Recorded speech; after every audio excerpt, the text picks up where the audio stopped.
What was the issue? Pardon, what? So I will take up first this Twitter issue.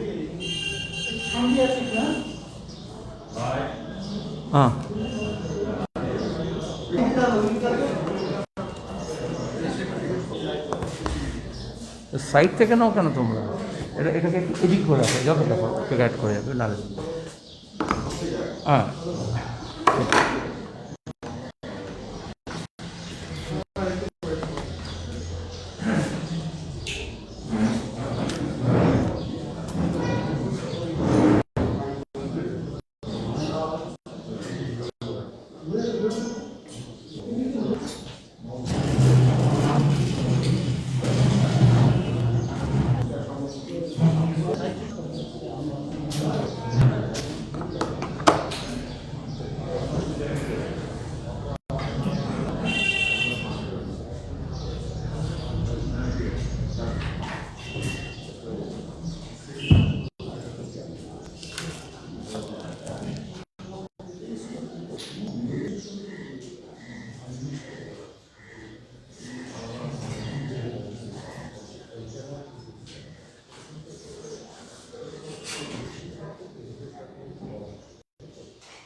so may I start now?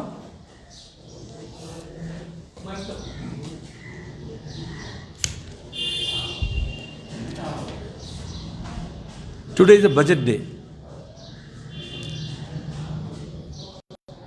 Now,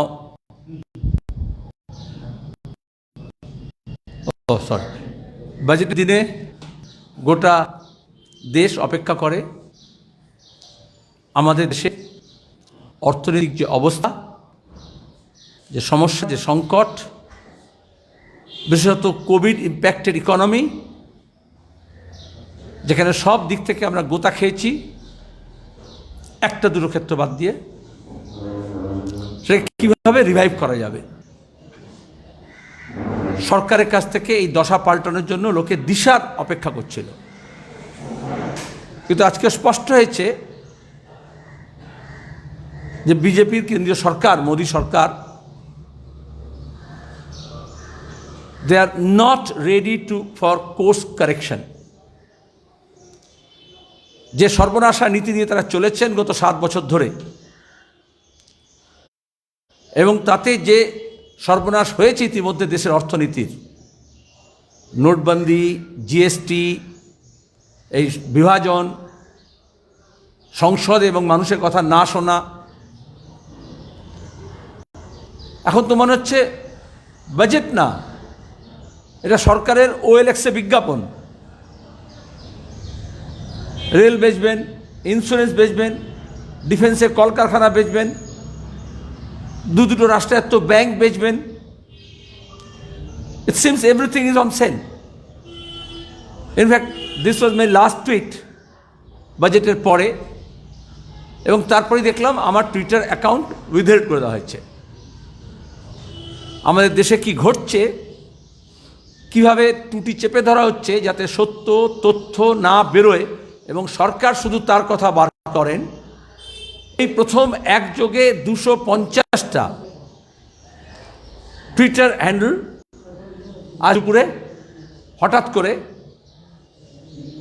ministry of information technology, Twitter বলছে না কেন, mail করেছে, কোনো কারণ দেখায়নি। Research করে আমাদের বার করতে হলো যে কেন এটা হয়েছে, কার কার হয়েছে। প্রথমে মনে হলো ক্যারাভ্যান ম্যাগাজিন, আমার এবং আরো কয়েকজনের, কিষাণ একতা মোর্চা। টুইটার যে মেইল করে সাধারণত সাসপেন্ড করে বা উইথহেল্ড করে, সেখানে হাত তুলে দিয়েছে, বলছে গোটা পৃথিবীতে আপনার অ্যাকাউন্ট দেখা যাবে, কিন্তু এই দেশে দেখা যাবে না, এই দেশের নিয়ম অনুযায়ী। এ তো 21শে আইন চলছে এ দেশে। আমরা ছোটবেলায় সেই পড়েছিলাম শিব ঠাকুরের আপন দেশে আইন কানুন সর্বনেশে। প্রতিদিন হিংসা, ঘৃণা, অবিশ্বাস ছড়ানোর জন্য আইটি সেল, হিন্দুত্ববাদী সমস্ত বিভিন্ন সংগঠন, নানান ফেক নিউজ, ফেক অ্যাকাউন্ট তারা প্রতিদিন চালিয়ে যাচ্ছে। অথচ যারা এই 250টা অ্যাকাউন্ট আমরা এখন রিসার্চ করে দেখলাম কমন হচ্ছে যারা কৃষক আন্দোলনের পক্ষে দাঁড়িয়েছেন। এবং 26শে জানুয়ারি থেকে 30শে জানুয়ারি যেভাবে মেইন লাইন মিডিয়ায় কৃষকের দাবিকে না দেখানোর জন্য সরকারের নির্দেশ,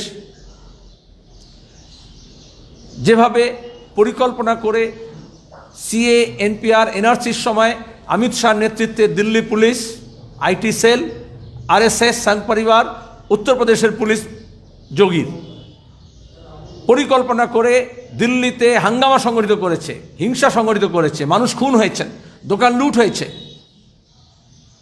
তারপরে কোনো এফআইআর, হাইকোর্ট বলার পরেও এফআইআর করেনি, যারা বলেছিল গলি মারো শালকো। আজকেও গোটা পৃথিবীকে জানান দেওয়া হলো জাতীয় পতাকা অপমান। এমনকি মোদি মন কি বাতেও মিথ্যে কথা বলেছেন, জাতীয় পতাকা অপমান হয়েছে। যখন আমরা টুইট করে অল্টারনেটিভ মিডিয়া দেখিয়েছে,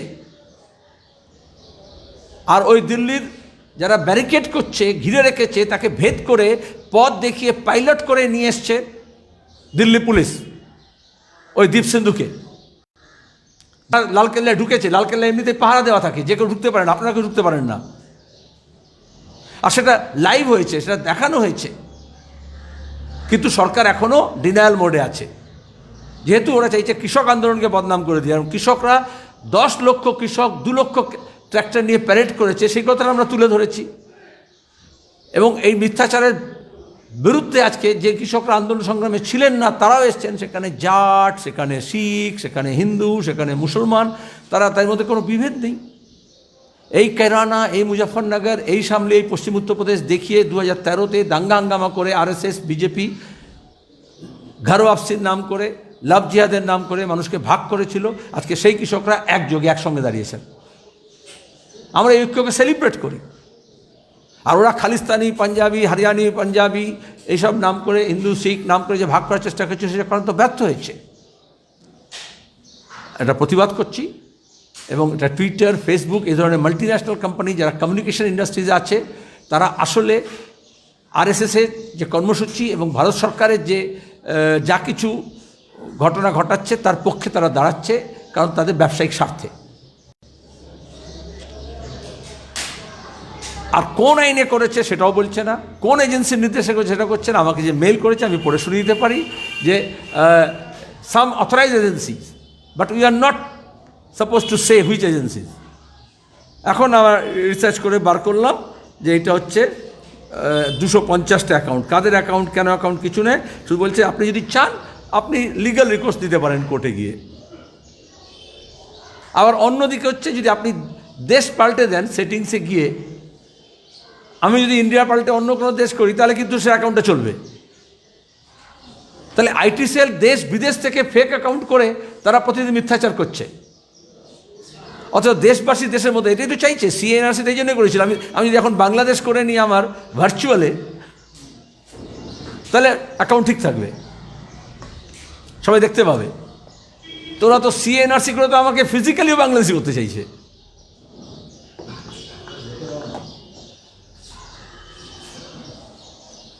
এত হয়েছে, পরে একটা দুটো অ্যাকাউন্ট এখন ওরা আবার নতুন করে উইথহেল্ড করছে, উইথের থেকে তুলে দিচ্ছে।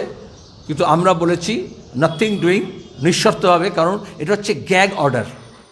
It's a gag order. It is on television channel, it is on newspaper, it is even now on alternative media. এসা নিউ কাইন্ড অফ এমার্জেন্সি, যেটা আদবানি বলেছিলেন 2014-15-তে, যে পদধ্বনি শুনতে পাচ্ছি, আপাতকাল কা सुनाई दे रहा है आहट, आज वो सामने आ रहा है। আর যেহেতু বাজেট, আমার তো সিরিজ অফ টুইট রেডি ছিল বাজেটের দীর্ঘ বক্তৃতা শোনার পরে, তাহলে ওরা যেটা বিকল্প কথাতে না যায়, অর্থমন্ত্রী বলবেন, প্রধানমন্ত্রী বলবেন, তার কিছু গদি মিডিয়া বলবে, কিন্তু কিছুতেই যাতে সেটা অন্য দিকটা না যায়। এই যে coming to the budget, economic রিভিউতে আমরা দেখলাম যে এই প্রথম কৃষি তার যে জিডিপিতে অংশগ্রহণ সেটা 17% থেকে 20%-এ বেড়েছে। এবং only sector in last several quarters যারা পারফর্ম পজিটিভলি করেছে, বাকি সব নেগেটিভ। যে ইন্ডাস্ট্রির জন্য তারা এত কিছু বৃহৎ পুঁজিকে ছাড় দিচ্ছেন, এনপিএকে মাফ করছেন, ট্যাক্সকে মকুব করছেন লক্ষ লক্ষ কোটি কোটি টাকা, এবং আমাদের সরকারি সম্পদ তাদের হাতে তুলে দিচ্ছেন, সেটা তো এই অবস্থায় করোনার আগেও খারাপ ছিল, করোনার পরেও খারাপ হয়েছে একমাত্র কৃষিতে। আর এই জন্য কৃষি যারা মুনাফা শিকারী মোদী সরকার তাদের হয়ে কৃষির দিকে তাকে ধাবিত করছেন পুঁজিকে, যাতে সেই সেক্টরটা তারা নিতে পারে। এটা কৃষকরা বুঝতে পেরেছেন, এই জন্য এই তিনটে কালা আইনের বিরুদ্ধে তারা লড়াই করছেন। এক। দুই হচ্ছে unemployment highest ever according to economic survey. আমি জানি এই সরকার স্ট্যাটিস্টিক্স কী করে লুকোয়, কীরকম ফাজ করে data. Despite that according to হচ্ছে ইকোনমিক সার্ভে যেটা দেওয়া হয়েছে 9.1% হচ্ছে আনএমপ্লয়মেন্ট কনজিকিউটিভ 6 মাসে হাইয়েস্ট। জুন মাসে এটা ছিল তোমার গিয়ে 10.99। তারপরে আনলকের পরে যখন নভেম্বরে এটা হয়ে গেছিল 6.5 যখন খুললো, তো লোকে বললো ঠিক আছে, ওরা হলো কিক স্টার্ট, তারপরে বললো গ্রিন শুট অফ ইকোনমি। কিন্তু এখন দেখা যাচ্ছে আবার 6.5 থেকে আজকে হচ্ছে সেটা 9.1% আনএমপ্লয়মেন্ট গোটা দেশব্যাপী। আমরা আমাদের রাজ্যে দেখতে পাচ্ছি আজকে এই মুহূর্তে এসএসসি এসএলটি পাস করা ছেলেমেয়েরা তারা হচ্ছে আচার্য ভবন অভিযান করেছে, এখনও লাঠিপাটি চালায়নি, কিন্তু কদিন ধরে যত যারা বিক্ষোভ দেখাচ্ছে, ধর্ণা দিচ্ছে, মাদ্রাসা শিক্ষক থেকে আরম্ভ করে, প্রাইমারি থেকে আরম্ভ করে, অস্থায়ী শিক্ষক থেকে আরম্ভ করে, তাদের সবার ওপরে। ত্রিপুরায় বিজেপি সরকার আমাদেরকে যারা কৃষক ছাঁটাই, কৃষক আত্মহত্যা করতে বাধ্য হয়েছে, এবং তারপরে দাঁড়িয়ে গত কয়েকদিন ধরে তাদের ওপরে লাঠি চালানো হয়েছে, জল কামান চালানো হয়েছে বিক্ষোভরত কৃষকদেরকে। গোটা দেশে এই আনএমপ্লয়মেন্ট আছে, বেকারি আছে। আমাদের রাজ্যে ছাত্র যুবরা তারা এই বেকারি বিরোধী সিরিয়াস আন্দোলন সংগ্রামের মধ্যে আছে, অ্যাক্রস সেক্টরস, সবকটা সেক্টরসের মধ্যে দাঁড়িয়ে, এবং 11 তারিখে তারা নবান্ন অভিযান করবে। তাহলে কৃষকরা ময়দানে আছেন, বেকার যুবরা ময়দানে আছে, রাজ্য সরকার হোক কেন্দ্র সরকার হোক, তারা তাদের এই সমস্যাগুলো সমাধান করতে পারছেন না। তার বদলে আমাদের এখানে যেমন তোলাবাজি চলছে, দিল্লিতে সেরকম বাতেলাবাজি চলছে। এই বাজেটও তাই হয়েছে। মোদী সরকার আসার পরে যা যা প্রতিশ্রুতি দিয়েছিল তার আয়নায় যদি দেখা যায়, সে ড্যাম স্ক্রিপ্ট 100 स्मार्ट सिटी बनाएंगे, कहाँ गया? अब तक बोलना चाहिए 6-7 साल हो गया, स्मार्ट सिटी से बन के तैयार हो गया या आधा तैयार हो गया। किसानों की आमदनी को दुगनी कर देंगे, अब तक बोलना चाहिए कितना आमदनी हुआ। 2020 तक करना था, जो टारगेट था 2020 तक। এরকম যেহেতু বিধানসভা নির্বাচন আছে, তাকে মাথায় রেখে কিছু কিছু কথা বলেছেন, কিন্তু আসলে এই সরকার হচ্ছে যখন মানুষ, পরিবার বা কোনো একজন ব্যক্তি যখন সংকটে পড়ে, তখন গচ্ছিত টাকা সেটাকে ভাঙায়, আমানতটাকে ভাঙায়। এই সরকার এত অপদার্থ, সে আমানত তো ভাঙিয়েছে, এখন হচ্ছে যেখানে আমানত গচ্ছিত আছে সেই ব্যাংকটাকে পর্যন্ত বেচতে চাইছে। এলআইসিতেও এফডিআই করে তার আপার লিমিট 74% নিতে চাইছে। এবং এরা হিপোক্র্যাটস, যখন আগে সরকার ছিল, যখন বিজেপি বিরোধী ছিল, তখন তারা ইন্স্যুরেন্স সেক্টরে এফডিআই যখন আনা হচ্ছিল, তখন স্বদেশী জাগরণ মঞ্চের নাম করে তার বিরোধিতা করছিল। ইনফ্যাক্ট তখন মুরলী মনোহর যোশী বলেছিলেন, আপনারাও এটা চান, আমরাও এটা চাই, কেন একসঙ্গে লড়তে পারি না? আমরা বললাম, আপনার মুখোশ দিয়ে বলছেন, আসল রূপটা তা নয়। And now what this government is doing is not even privatisation, it's Adaniisation. I know some of the channel will not show, I know some of the newspaper will not report, because Adani House have already issued ultimatum to them that they will be dragged to the court. মামলার ভয় দেখাচ্ছে। Mussolini ফাসিজমের সংজ্ঞা দিয়ে গিয়ে বলেছিলেন যে কোন corporate কোনটা সরকার, সেই তফাৎটা থাকে না, মুছে যাবে। আজকে সেখানে তাই হয়েছে। সরকারের যা করণীয় সেটা কর্পোরেট করছে, আর কর্পোরেটের যা করণীয় সেটা সরকার করছে। সো আমরা দেখতে পেলাম যে এবার স্বাস্থ্য এবং স্বাস্থ্য, কৃষি এবং পরিকাঠামো এই তিনটে খাতেই কিন্তু অনেক টাকা বরাদ্দ করা হয়। কি বলবেন? অ্যাবসলিউট নাম্বারে অ্যামাউন্ট বলা হচ্ছে 64,000 কোটি টাকা, কিন্তু you see in proportionate to the GDP one. যখন লেফট সমর্থিত ইউপিএ সরকার ছিল তখন একটা সময় আমাদের দেশে স্বাস্থ্য জিডিপির 1.8% হয়েছিল, আমরা 2% চাইছিলাম। এখন দাঁড়িয়ে মোদী সরকার আসার পরে স্বাস্থ্যে আমাদের বাজেট হচ্ছে 1% থেকেও নিচে, 0.9%। What you talking about increase? Sri Lanka, Nepal, Bhutan, India, Pakistan, Bangladesh এই কম্পেয়ার করলে দেখা যাবে আমরা হচ্ছি লোয়েস্ট। যখন কোভিডের সময় দেখিয়ে দেওয়া হয়েছে যে পাবলিক সেক্টর যদি ইনফ্রাস্ট্রাকচার না থাকে তাহলে এটা লড়া যায় না, আর তার জন্য ইনফ্রাস্ট্রাকচার বাড়ানোর জন্য অ্যাটলিস্ট 4% অফ দ্য জিডিপি সেটা হচ্ছে হেলথে দেওয়া উচিত। পৃথিবীর সেই সব দেশ কোভিডকে নিয়ন্ত্রণ করতে পেরেছে সাকসেসফুলি যারা অ্যাটলিস্ট 4%-এর ওপরে জিডিপির স্বাস্থ্যে খরচ করে। আমাদের দেশে স্বাস্থ্যে খরচ 1%-এরও কম ছিল, আগে 1.9%, 1.8%, তাহলে এরা কমিয়েছে। দুই হচ্ছে যখন অ্যাবসলিউট নাম্বারে দেখছো তখন ওটা দেখতে হয় গতবারে যে বাজেট করেছিল তার কতটা খরচা করেছে, কতটা আন্ডার ইউটিলাইজড আছে। কারণ ঘোষণা অনেক করে বড় করে, আমাদের রাজ্যের বাজেটে দেখেছি, কেন্দ্রের বাজেটে দেখেছি, হেডলাইন হয়ে যায় এত টাকা বরাদ্দ হয়েছে এত করে, তারপর দেখা যায় এটা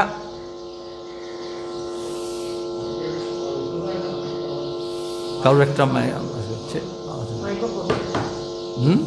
হ্যাঁ, কোন মাইকে? censorship is what is at work everywhere.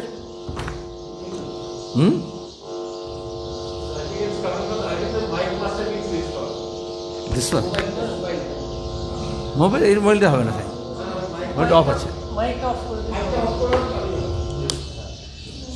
ওকে, আমি একটু অমাইক এমনি দিই। শিক্ষার ক্ষেত্র তাই 1990 সাল থেকে আমরা শুনছি 6% অফ জিডিপি ফর এডুকেশন। ক% আছে জিডিপিতে? বলা হয়েছিল জিডিপি বাড়ছে, কিন্তু সেটা যাতে আমাদের বেসিক ইনফ্রাস্ট্রাকচারে আসুক, both hard infrastructure and soft infrastructure. ঠিকই হার্ড ইনফ্রাস্ট্রাকচারে বলছো বরাদ্দ বেড়েছে, কিন্তু সেখানে দাঁড়িয়ে দেখা যাবে আমাদের লোনও বেড়েছে, লোন বাড়ছে, লোনের কথা বলা হচ্ছে না। আমাদের রাজ্যের ক্ষেত্রেও গত 10 বছরে লোন দ্বিগুণ হয়েছে। যা লোন ছিল কোথাও কোনো রিপোর্টিং হয় না, সরকারের কোনো স্টেজ দেয় না। আর কেন্দ্র সরকারেরও লোন অ্যাবনর্মালি বেড়েছে, এক্সটার্নাল লোন। অন্যদিকে বলা হয় স্বনির্ভর। আমরা চাই ইনফ্রাস্ট্রাকচারে আরও টাকা বাড়ুক, কারণ ইকোনমি যে কনস্ট্রাকশন কমে গেছে সেখানে সেই ইকোনমিকে যদি বাড়াতে হয় ডিমান্ড বাড়াতে হবে। পৃথিবীব্যাপী সব বলছে এটা, ডিমান্ড বাড়াতে হলে মানুষের হাতে টাকা আসতে হবে। টাকা আসা মানে হচ্ছে আমরা বলেছিলাম ডাইরেক্ট ক্যাশ ট্রান্সফার 7,500 টাকা করে। কোভিড সিচুয়েশানে যাদের ক্ষয়ক্ষতি হয়েছে, রোজগার বন্ধ হয়েছে, তাদের দেওয়া হয়নি।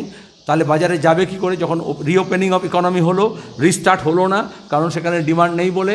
আর দুই হচ্ছে যদি ইনফ্রাস্ট্রাকচারে যদি আরও বেশি টাকা খরচা করা হয় তাহলে সেখানে লেবার কস্ট হিসেবে, অন্যান্য কস্ট হিসেবে যা খরচা হবে সেটা লোকের কাছে কিছুটা টাকা আসবে। তাহলে আনএমপ্লয়মেন্টের জন্য যারা জব মার্কেটে আসছে, কাজ খুঁজছে পোস্ট কোভিড, কিন্তু কাজ পাচ্ছে না, সে অন্তত কিছুটা তার সুরাহা হবে। সেক্ষেত্রে it's so little so late. মুখ্যমন্ত্রী বলছেন যে এটা দেবদারি সরকারের দেবদারি বাজেট, কৃষক বিরোধী, দেশ বিরোধী বাজেট। এর ফলে দাম বাড়বে, তেলের দাম বাড়বে, জিনিসপত্রের দাম। তারপর ওরা একটা চার্টার প্লেন পাঠালে উনি চলে যাবেন ওখানে। বলো, আমি এক কথাই তো বললাম উত্তরটা। হ্যাঁ হ্যাঁ, Twitter, I think, says that the agency that's recommended the blocking of the handle says whoever was using the hashtag Modi planning farmer genocide, only those handles have been blocked. Now, so what I want to know from you is, there seems to be cases where, say, the magazine Caravan's handle or your handle has been blocked. Were you using this hashtag at all, or do you think it's it's just been randomly done on the instructions of authorities?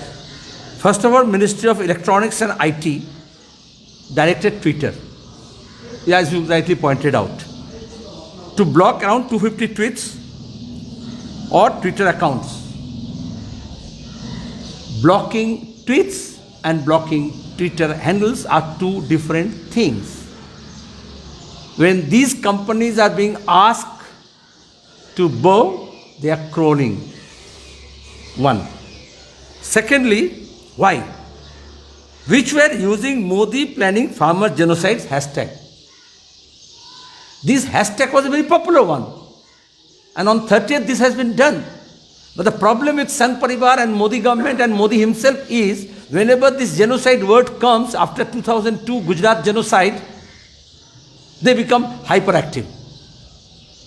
Because for 20 years with the PR job, with this, all this Howdy Modi, Rowdy Modi wanted to put a cover, put everything under carpet.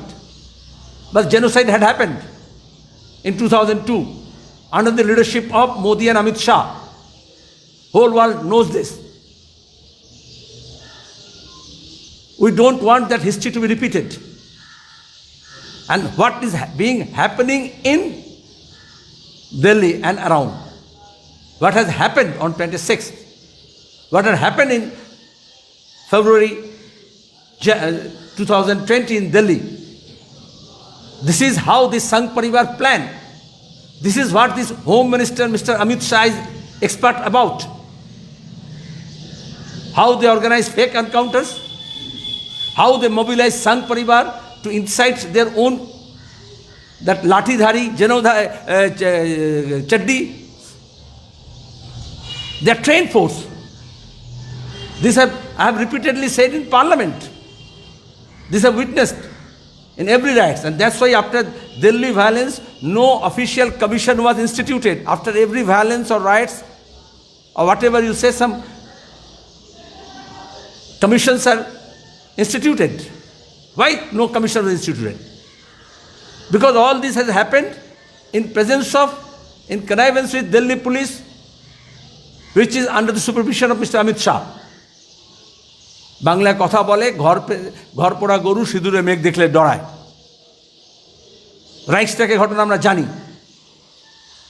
তাহলে যখনই জাতীয় সৌধের অপমান, জাতীয় পতাকার অপমান বলা শুরু হলো, তখন বোঝা গেল যে ওরা দিল্লিতে 2 মাস ধরে দিল্লির চারপাশে যে কৃষকদেরকে আটকে রেখেছে, যারা অবস্থানে আছে, শান্তিপূর্ণভাবে আছে, গান্ধী এবং ভগৎ সিংয়ের ছবি নিয়ে আছে, তাদের ওপরে এই ভায়োলেন্সটাকে নামাতে চাইছেন।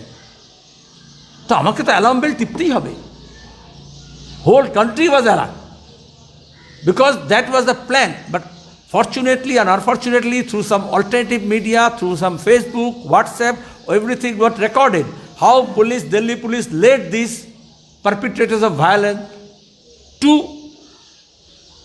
Lal Killa. How even when the official flag mast was not disturbed, the mast where this flag was hoisted. Now, I should not have repeated, because you know that, though you are not showing that. That's the difference. Even when RSS organized meeting, RSS also hoisted their flag there. I'm opposed to any kind of religious flag.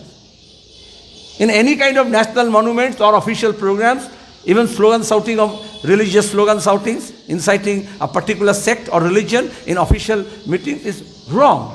Wrong is wrong. But that was a not Khalistani flag, which was termed in the media, section of media, unfortunately.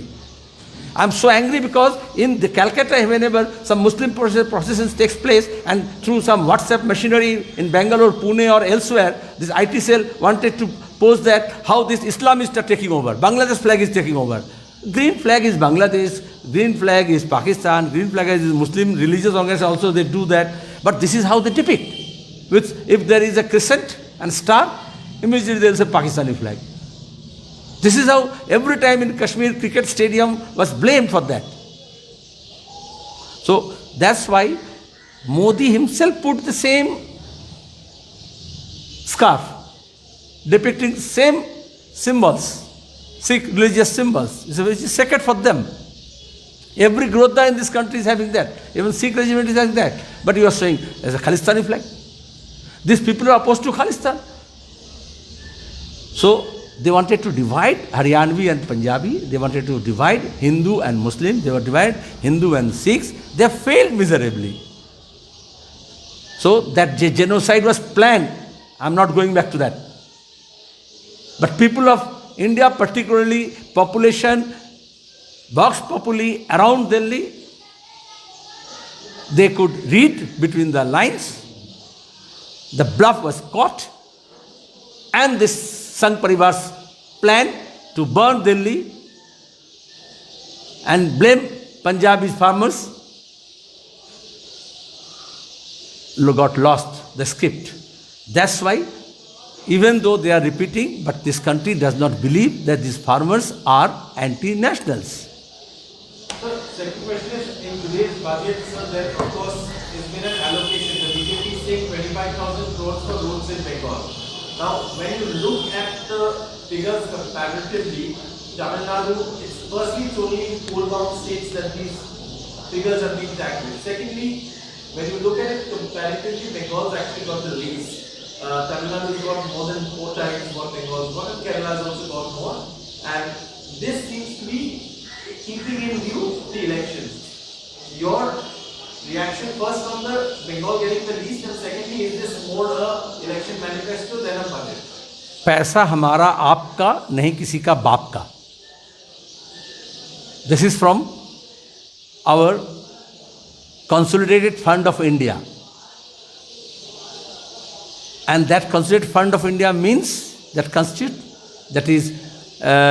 the reserve comes from various cess and taxes. Particularly as far as road is concerned, I can say this with authority because I was the chairman of this Surface Transport Department related committee, standing committee on this tourism and transport, which includes roads, when this 4-laning and all these things were planned in the beginning of this century. That time 1 rupee cess per litre was imposed for construction of roads. Now after Arun Jaitley became Prime Minister, Finance Minister, and Modi became Prime Minister, the road increased to 4 rupees cess. So whoever is buying petrol or diesel, they are paying per litre. Even those tractors, those generator sets, which never comes on roads, but they pay 4 rupee per litre for construction of roads. So in the thumb rule, it's how many gallons and liters are being sold fuels. So accordingly, you can multiply how many crores are being collected. This government never gives you account for PM cares. This government will never give you the account for this cess, one. Secondly, you are borrowing money, Asian Development Bank, World Bank, for these constructions. Thirdly, you are issuing concession. This is not money being allotted. When concessions are being, that means the concessioners who are constructing these roads, they are putting this money from banks or from their kitty, and then they are collecting back from toll. So, people of this Bengal or Tamil Nadu or Kerala or Haryana or Punjab, elsewhere, we are paying twice. First, advance when I am buying this fuel. Secondly, when I am using the same road which is constructed out of my money, I am paying toll twice. But okay, we need more money for construction of roads. Because this is, last time this government when they came, for last 5 years they were telling per day, per kilometer, this type of construction. But last 1 year this construction of roads stopped. In Bengal, Dalkola bypass, I fought for 4 years. North-South corridor. No, it is not completed. Because it's out of budget money. Not the company, contractor will not pay. This is one example. And Mr. Gadkari's ministry is saying that Finance Ministry is not releasing money. Not releasing money. So I am not going by the announcement. The same project was announced 3 years back. But if money is not coming, the construction is not completed. Major projects of infrastructure in this country got stuck because shortage of fund. Earlier, when GDP was growing, private companies were ready to pump in money. But when the GDP is going down, the private companies are not interested in employing money. This is a simple rule. So without budgetary allocation, these roads cannot be constructed. So we need more and more money. Now coming to your question, why Bengal specific, why Tamil Nadu, why Kerala? As I say, पैसा हमारा आपका नहीं किसी का बाप का. But as correctly you have pointed out, is it a budget or is it an election manifesto? Had there been Bihar election, last time they will say special status Bihar, never given. Special status to Andhra Pradesh, never given. Now, the Trinamool fellows who joined BJP overnight says, we wanted special status and some package for Bengal. Whether you demand or not, whether you go by flight, by charter flight or not, they will have some special announcement because it's a poll-bound state. Normally you say this poll-bound state. I will tell you from railway budget over the years, once I read it in parliament, that the allocations for railways for Bengal is election related. The year when we have assembly election, that time railway budget, the pre-election budget, and from next year onwards, you will see the difference. So this is how this BJP government is trying to hoodwink the public. So also comparatively Bengal's got less. Of course, because they have less chance they are here. You were reading the result from 2019, but after 2020, they know where they stand. That's why they are buying MLAs. They will not spend money for roads. They will spend money for charter plane and buying this Trinamool MLAs and ministers because they are short of that. এই বাজেটকে কি বলবেন, বাংলার নির্বাচনী budget? বাংলার নয়, যেটা আমি ইংরেজিতে বললাম, দেখা যাবে যেখানে যেখানে বিধানসভা নির্বাচন আছে এরা রাষ্ট্রীয়তার কথা বলে, জাতীয়তার কথা বলে, ফেক জাতীয়তাবাদীর কথা বলে, অথচ দেখা যাচ্ছে বিধানসভা নির্বাচনের সময় তারা বাজেট পেশ করেনি, নির্বাচনী ইশতেহার প্রকাশ করেছে। এবং এটা এই জন্যই করেছে যে বিজেপি নির্বাচনী ইশতেহার করলে কেউ ওটা শুনতো না, কেউ দেখতো না, কারণ তার 2014, 2019-এর নির্বাচনী ইশতেহার, যখন ঝাড়খণ্ডে নির্বাচন হয়েছে, অন্যান্য বিধানসভা নির্বাচন হয়েছে, তখনকার ইশতেহারগুলো টয়লেট পেপার হয়ে গেছে, কোনো কথায় তারা মানেনি। সেই জন্য তারা বাজেটকে ব্যবহার করছে, সরকারি যন্ত্রকে ব্যবহার করছে, সরকারি মেশিনারিকে ব্যবহার করেছে নিজেদের নির্বাচনী স্বার্থে।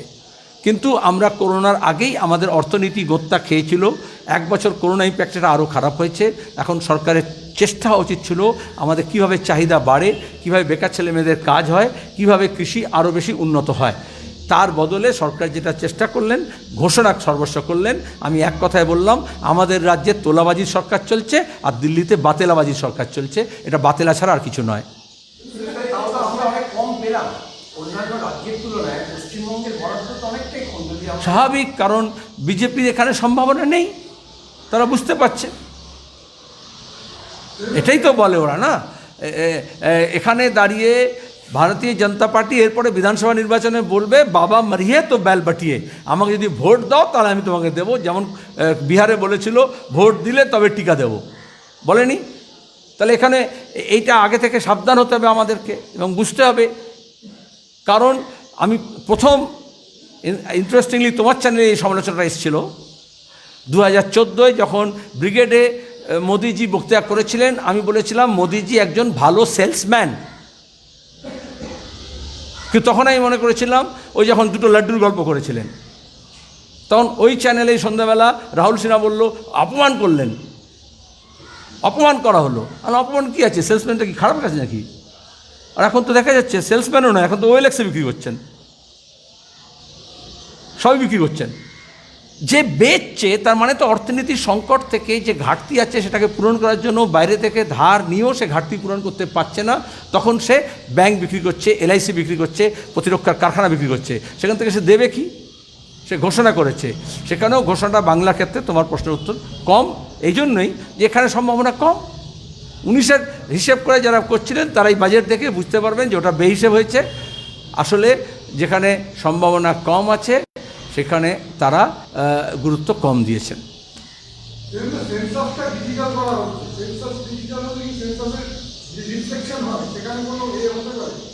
আচ্ছা, এটা তো সবসময় বলছেন ডিজিটাল ইন্ডিয়া, যখন থেকে এসেছেন রেশন কার্ড ডিজিটাল হয়েছে, তাতে কি রেশন যাদের কার্ড ছিল না তারা কি কার্ড পেয়েছে না রেশন পেয়েছে? তাহলে কেন লকডাউনের সময় প্রথম 3 মাস রেশন নিয়ে প্রধানমন্ত্রীকেও বলতে হলো ওয়ান নেশন ওয়ান রেশন, পুরনো মদ নতুন বোতলে ঢালতে হলো? এরাই বলেছিলেন ডিজিটাল নোটবন্দির পরে, এবং মিডিয়াগুলো রিপোর্টও করেছিল, অমুক গ্রাম অমুক পান দোকান, পার্লামেন্টের ক্যান্টিন সব হচ্ছে ডিজিটাল, হচ্ছে ক্যাশলেস ইকোনমি হয়ে গেছে, নোট ছাড়াই। এবং এখন হচ্ছে নোট যত, নোটবন্দির আগে যত নোট ছিল তার 10% 15% বেশি নোট আছে বাজারে, তাই তো? তাহলে একটা দুটো রঙের ছিল, এখন রং বেরঙের নোট আছে। তাহলে ডিজিটাল ইকোনমির নাম করে যারা বলেছিল ক্যাশলেস ইকোনমি হচ্ছে, আবার কোনো চ্যানেল তো চিপ কার্ডও বলেছিল 2000 টাকার নোটে উৎসাহ নিয়ে, কিন্তু সেটা তো মিথ্যাচার ছিল, ওটা বোঝা যাচ্ছে। তাহলে আজকে উনি বলছেন ডিজিটাল ইন্ডিয়া, যখন লকডাউনে যখন পরিযায়ী শ্রমিকরা ফিরবে, রাজ্য সরকার কেন্দ্র সরকার কেউ বলতে পারলো না কত পরিযায়ী শ্রমিক আছে।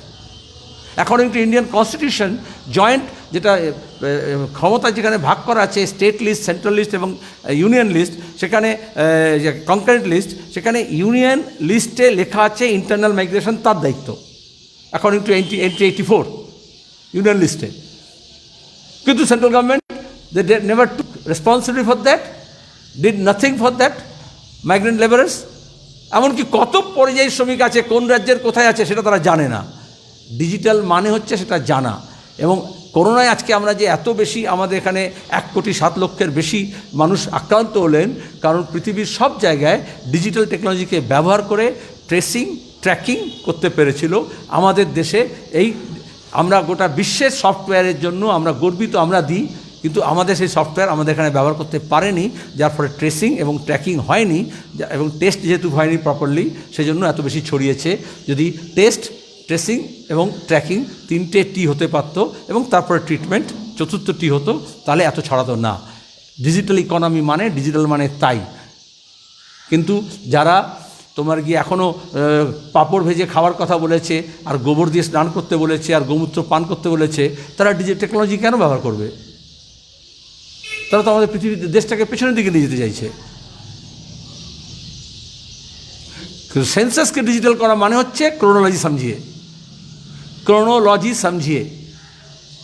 ডিসেম্বর 2019 সিএ বিল যখন পাস হলো, এপ্রিল 2020 1 এপ্রিল থেকে সেন্সাস যখন চালু হবে, মুম্বাইতে অমিত শাহ একটা মিটিংয়ে অন রেকর্ড সেন্সাস অফিসারদের ট্রেনিংয়ের ইনগ্রেশনে তিনি বললেন যে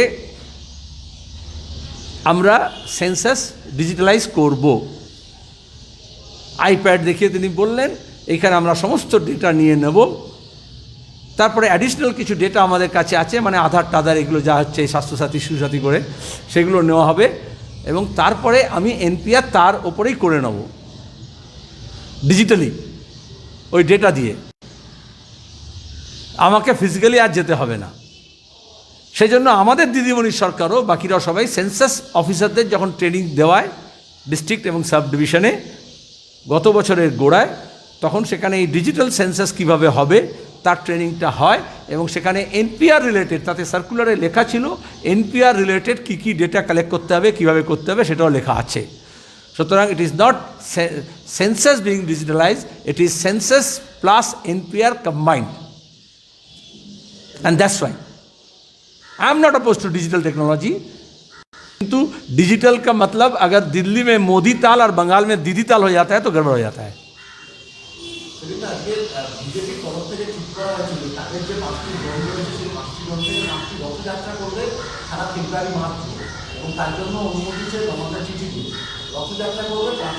डिजिटल रथयात्रा ताले जब वो যখন কিনছে এমএলএ এমপি তখন চার্টার্ড প্লেন, আর যখন ভোটের প্রচার করতে যাচ্ছে তখন রথযাত্রা, পরে চার্টার্ড প্লেন চার্টার হেলিকপ্টার আসবে। কিন্তু আগেও বলেছি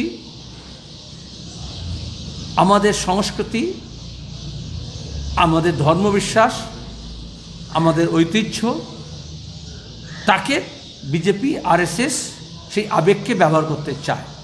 রথ এবং রথযাত্রা মানে আমাদের যেমন জগন্নাথের রথ, তেমনি হচ্ছে রথ এবং উল্টো রথ, তেমনি হচ্ছে পাঁপড় ভাজা, তেমনি হচ্ছে পুতুল কেনা। সেমনি হচ্ছে রথের মেলা। কিন্তু ওরা এই ভোটের সময় যখন যোগদান মেলা করছে আর উল্টো দিকে রথযাত্রা করছে। আসলে আমাদের যে ট্র্যাডিশন সেটাকে ওরা ভাঙছে। এবং রথযাত্রা মানে আদবানিজি যখন সোমনাথ থেকে রথযাত্রা করেছিলেন, ইট ওয়াজ এ ট্রেল অফ ব্লাড। দাঙ্গা হয়েছিল রুট ধরে, কারণ রিলিজিয়াস সেন্টিমেন্টটাকে তোলা হয়। আজকে আমাদের রাজ্যের দুর্ভাগ্য, যেটা আদবানি থেকে মোদি গোটা দেশে করেছেন, পশ্চিমবঙ্গে যেটা করতে পারেননি, ঝালদারি একটু পাশ কাটিয়ে চলে গিয়েছিলেন। আজকে তৃণমূলের প্ল্যাটফর্মকে ব্যবহার করে আমাদের রাজ্যের যে অবস্থা তৈরি হয়েছে, সেখানে ওরা ঘোষণা করে রথযাত্রা বলছেন আর বলবেন ভোটের আমরা প্রচার করছি। কারণ রামায়ণ, মহাভারত, রথ এগুলোর তো একটা ব্যাখ্যা আছে, আমাদের ছোটোবেলার মেমোরির মধ্যে আছে। সেখানে ওরা ওটাকে ব্যবহার করতে চায় সাটলি, খুব ছদ্মভাবে।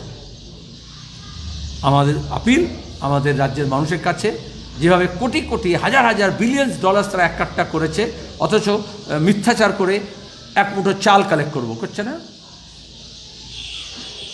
এটা বামপন্থীরা চিরকাল করে এসছে। একটা সভা করতে হলে আমাদেরকে রুটি কালেক্ট করতে হয়, খাবার কালেক্ট করতে হয়, আর ওরা হচ্ছে 500 টাকা করে অ্যাডভান্স দিয়ে দিয়েছে ডুমুর জেলে নিয়ে যাওয়ার জন্য। কিন্তু এটা লোক দেখানো। নাড্ডাজি এসে বললেন, কিছু কিছু মিডিয়া বলে এক মুट्ठी चावल, वो ओम शांति ओम में था ना डायलॉग, एक चुटकी सिंदूर। बार बार वो बोल रही थी दीपिका पादुकोण। वो उसी तरह से ये चुनाव का रिहर्सल कर रहे हैं, लेकिन धर्मेर नामे मंदिरेर नामे आगे व्यवहार करे যে বাড়ি বাড়ি যাব এবং টাকা কালেক্ট করব। এইভাবে ওরা ইট নিয়ে করেছেন, রামজ্যোতি যাত্রা করেছেন। সেই ইটগুলো কি মন্দিরে লাগছে? মন্দির তো পুরো পাথরের হচ্ছে। তো এটা আবেগকে ব্যবহার করা হচ্ছে। যখন পরিযায়ী শ্রমিকরা না খেয়ে মরছিল, তখন এই বিজেপি সাহেব পরিবার চাল কালেক্ট করেনি। যখন শ্রমজীবী ক্যান্টিন চলছিল, যখন রেশন নিয়ে পৌঁছানো যাচ্ছিল মানুষের কাছে, তখন তৃণমূল চাল চুরি করছিল। আর অত্যাবশ্যকীয় পণ্য আইনকে খতম করে আদানি আম্বানি যাতে মজুদদারি করতে পারে, তার মুনাফাখরি করতে পারে, তার ব্যবস্থা করছিল বিজেপি।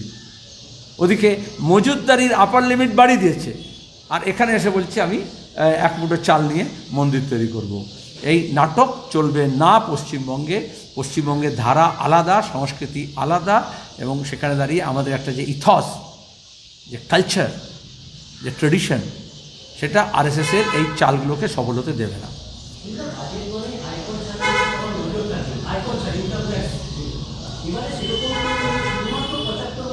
তাও ভালো, একটা তো বলেছে, সেটাই এখন শিরোনামে থাকবে,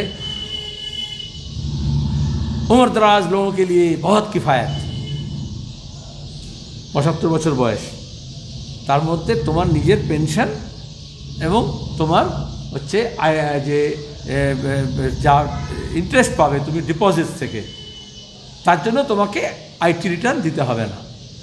প্রথম কথা হচ্ছে, এই সরকার প্রথমে এসে, মনে আছে আগের সরকার যে এনডিএ সরকারের মধ্যে মোদি এবং এই আদবানির সঙ্গে মমতা ছিলেন, তারা পেনশন শেষ করেছিল, পেনশন শেষ করেছে। এখন যারা রিটায়ার হবে, যারা ওই সরকারের সময় থেকে এসছে এই শতাব্দীতে, তাদের পেনশন ব্যাপারটা নেই। এই সরকার যেমন, আমাদের রাজ্য সরকার যেমন ডিএ শেষ করেছে। উচিত ছিল এলআইসিকে না বিক্রি করে হেলথ ইন্স্যুরেন্স যারা করছে, তোমরা অনেক করো, গ্রুপ ইন্স্যুরেন্স করে, কোম্পানি করে, তার যে প্রিমিয়াম আছে সেইটাকে ট্যাক্স মকুব করা। কারণ সরকার নিজে বলছে আমি পারছি না, তাহলে তো ওকে প্রাইভেট সেক্টরে যেতে হচ্ছে, অথচ বিশাল বিশাল বিল হচ্ছে, তার জন্য তারা ইন্স্যুরেন্স, হেলথ ইন্স্যুরেন্স করছে। কিন্তু আমি যখন হেলথ ইন্স্যুরেন্স করব, আমি যখন প্রিমিয়াম দেবো, আমি যখন লাইফ ইন্স্যুরেন্স দেবো, তার উপরে কেন আমি জিএসটি দেবো? এটা তো সরকার যেহেতু আমাকে সামাজিক সুরক্ষা দিতে পারছে না, আমার বুড়ো বয়সে রিটায়ারমেন্টের পরে আমাকে আমার সোর্সের উপরে ডিপেন্ড করতে হচ্ছে, কিন্তু তার মধ্যে সরকারকে জিএসটি দিচ্ছে, যেমন সরকার সেই সার্ভিসটা দিচ্ছেন না। বয়স্ক লোকেদের আয় বাড়ছে না, কিন্তু খরচ বাড়ছে। যখন বিদ্যুৎ বিল বাড়ে, যখন বাজার খরচ বাড়ে, যখন ওষুধের দাম বাড়ে, যখন বাড়ি ভাড়া বাড়ে, যখন ফুয়েল কস্ট বাড়ে তখন বয়স্ক লোকেরা তাদের জীবন সংসার পরিচালনা করতে পারেন না। সেখানে সেই দিকে নজর না দিয়ে যেটা চালাকি করে করছে সেটা হচ্ছে ইনকাম ট্যাক্স। অধিকাংশ লোকের যে ইনকাম থ্রেশহোল্ড লেভেল আছে পেনশন প্লাস ইন্টারেস্ট, সেটা ইনকামের ওই থ্রেশহোল্ড লেভেলে যায় না। যারা স্যালারি তাদেরই যায়, যারা বিজনেসম্যান তাদেরই যায় থ্রেশহোল্ড লেভেল। এটা শুধুমাত্র ওই বললাম বাতেলা ছাড়া আর কিছু নয়। ওকে, থ্যাংক ইউ, অনেক কথাই বললাম।